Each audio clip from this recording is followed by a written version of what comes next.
Olá pessoal, vamos dar continuidade ao nosso conteúdo nesse vídeo falando sobre a dinâmica de um movimento. O que quer dizer isso? A partir de agora a gente vai pensar na causa do movimento. O que faz um corpo entrar em repouso ou ter sua velocidade variando? Antes, quando a gente estava estudando a cinemática dos corpos, o que estava acontecendo? A gente estava pensando só na velocidade, na distância percorrida, no tempo, na aceleração. A gente não estava pensando no que provocou aquele movimento, a gente estava pensando só no que estava acontecendo ali com o corpo naquele momento. Agora, a gente vai pensar nessas causas, pensando o que faz um corpo que está em repouso sair do repouso e ter sua velocidade variando, ou um corpo que está se movendo e de repente ele passa a ter uma velocidade zero. E a gente vai ver que isso é devido à ação de uma força. Então, se eu tenho um corpo em repouso e eu faço uma força empurrando esse corpo,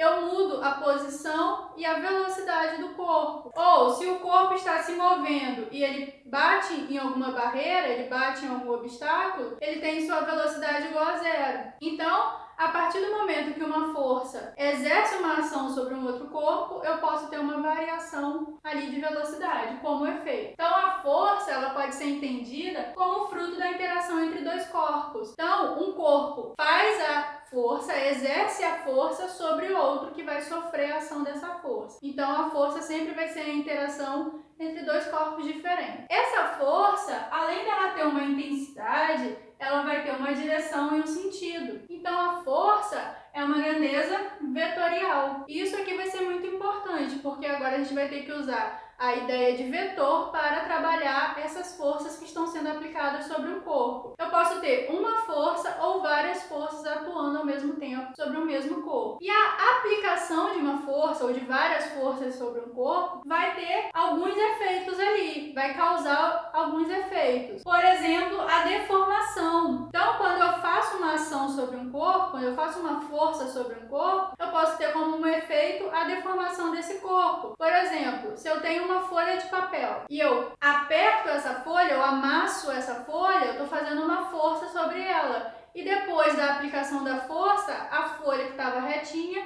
fica toda amassada, toda deformada. Então, eu posso ter como um dos efeitos da aplicação de uma força a deformação de um corpo. Eu posso ter a alteração da velocidade desse corpo. Como eu falei aqui, se um corpo está em repouso, está com velocidade igual a zero, e eu empurro o corpo, o efeito da aplicação dessa força, desse empurrão, é a variação da velocidade, que era zero e passa a aumentar. Isso é diferente de zero. Outro efeito que vai ser muito importante é o equilíbrio dos corpos. Como eu falei, eu posso ter uma força ou várias forças atuando sobre o mesmo corpo. Se eu tenho várias forças atuando em um mesmo corpo e a soma dessas forças é igual a zero, eu tenho o meu corpo em estado de equilíbrio. Então, na física, um corpo estar em equilíbrio significa que a força resultante, que a soma das forças que atuam sobre esse corpo é igual a zero. E isso aqui vai ser muito importante pra gente ao longo do estudo da dinâmica de um corpo. Então, nesse exemplo aqui desse desenho, olha o que a gente tem. Uma caixa presa a um fio. Quando a gente tem um corpo preso a um fio, o que vai acontecer? Esse fio, ele está fazendo uma força aqui na caixa para segurar essa caixa. E essa força, ela tá na vertical, no sentido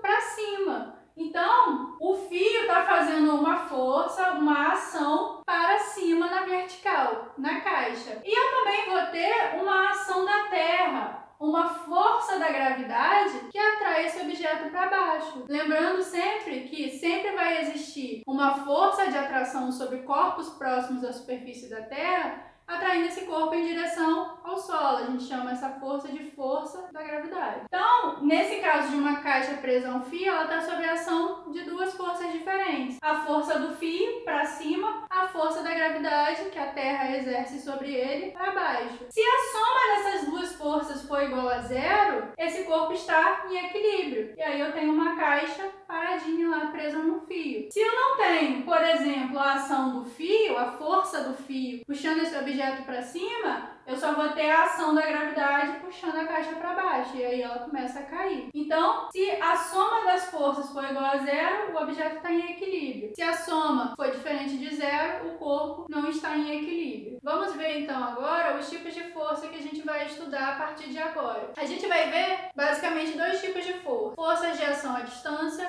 e forças de contato. As forças de ação à distância, como o nome já diz, elas vão existir, elas vão exercer uma força sobre um corpo, mesmo que não haja contato entre esses corpos. Então não precisa haver contato para que os efeitos dessa força de ação à distância sejam sentidos. Um exemplo dessa força que várias pessoas já devem ter visto no seu cotidiano é a força de um ímã, a força magnética. Quando a gente aproxima um ímã de um objeto metálico, o que acontece? Mesmo que não haja contato entre o objeto de metal e o ímã, o objeto de metal sente a presença do ímã e é atraído para ele. Então é uma força que ela consegue atuar, que os efeitos delas são sentidos mesmo à distância, mesmo que não haja contato. A gente não vai estudar ainda a força magnética, mas a gente vai estudar outro tipo de força de ação à distância, a força peso ou a força gravitacional. A força peso é devido à ação do campo gravitacional da Terra sobre corpos próximos à superfície dela. Então, qualquer corpo próximo à superfície da Terra, ela vai perceber o campo gravitacional da Terra e vai ser atraído por essa força gravitacional ou por essa força peso.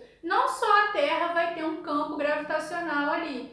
A Lua tem o campo gravitacional dela, que vai também exercer uma força gravitacional. Marte, Júpiter, outros corpos celestes também vão ter campos gravitacionais que vão exercer forças sobre corpos próximos à sua superfície, tá? Então, no caso da força gravitacional, vai ser uma força onde, por exemplo, a superfície da Terra vai fazer uma força atraindo esse corpo para a sua superfície, uma força que vai estar apontando para baixo, vai estar na vertical e apontando para baixo, como a gente viu no movimento de queda livre. As forças de contato, a gente vai ver vários tipos dessa força. A força de ação à distância, a gente vai ver só a força gravitacional por enquanto, já as forças de contato, a gente vai ver vários tipos. O primeiro tipo de força de contato, força de tração. A força de tração vai existir quando houver um fio segurando um objeto, exercendo uma força sobre um objeto. Então, sempre que eu tiver um corpo preso a um fio ou uma corda, eu tenho ali uma força de tração atuando sobre ele. Nesse exemplo aqui, ó, uma caixa presa a um fio. Quando a pessoa puxa esse fio, puxa essa corda, o fio faz uma força puxando essa caixa. É a força de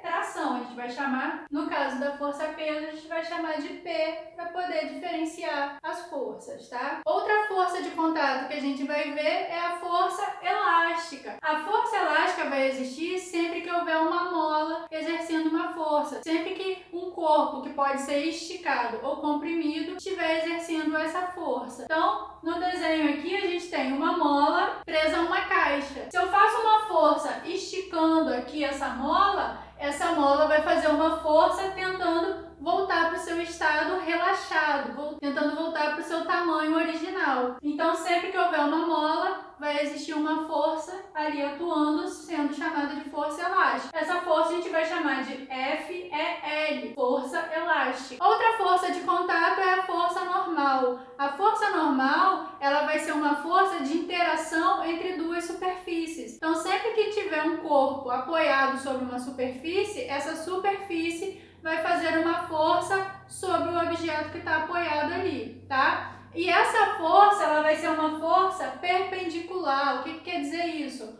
Uma força que está fazendo um ângulo de 90 graus com essa superfície. Então, no desenho aqui, a gente tem uma mesa com uma caixa apoiada sobre ela. Essa força, ó, faz um ângulo de 90 graus entre a superfície da mesa e a força. Então, a força normal, ela sempre vai estar formando o ângulo de 90 graus com a superfície que o corpo está apoiado. A última força de contato que a gente vai ver é a força de atrito. A força de atrito vai ser uma força onde a superfície vai resistir ao movimento do corpo que está apoiado sobre ela. Então, se a gente tem uma caixa sobre o chão, por exemplo, e essa caixa começa a ser puxada, a superfície, o chão, vai fazer uma força de resistência a esse movimento na direção contrária à força que está atuando ali puxando a minha caixa. Então, se eu puxo uma caixa para a direita, a superfície vai fazer uma força de resistência, uma força de atrito para a esquerda, tentando resistir ao movimento. A gente consegue andar, por exemplo, por causa da existência da força de atrito. Quando a gente caminha sobre o chão, o que o nosso pé vai fazer? O nosso pé, ó, ele vai fazer uma força empurrando o chão para trás e o chão vai fazer uma força de resistência a essa força para trás na direção contrária, para frente. É o que dá impulso para o nosso pé ir para frente. Então, quando a gente caminha, o nosso pé faz uma força empurrando o chão para trás, o chão faz uma força para frente, uma força de atrito, empurrando o nosso pé para frente e a gente vai se deslocando. A força de atrito vai depender do tipo de superfície. Se a gente tem uma superfície mais áspera, por exemplo, uma superfície de asfalto, a força de atrito vai ter um valor. Se a gente vai para uma superfície mais lisa, mais polida, a força de atrito vai ser menor. Por exemplo, um chão de cerâmica vai ter uma força de atrito menor do que o asfalto, por exemplo. Então, esses foram os tipos de força que a gente vai estudar a partir de agora, quando a gente olhar para a dinâmica do movimento, tá?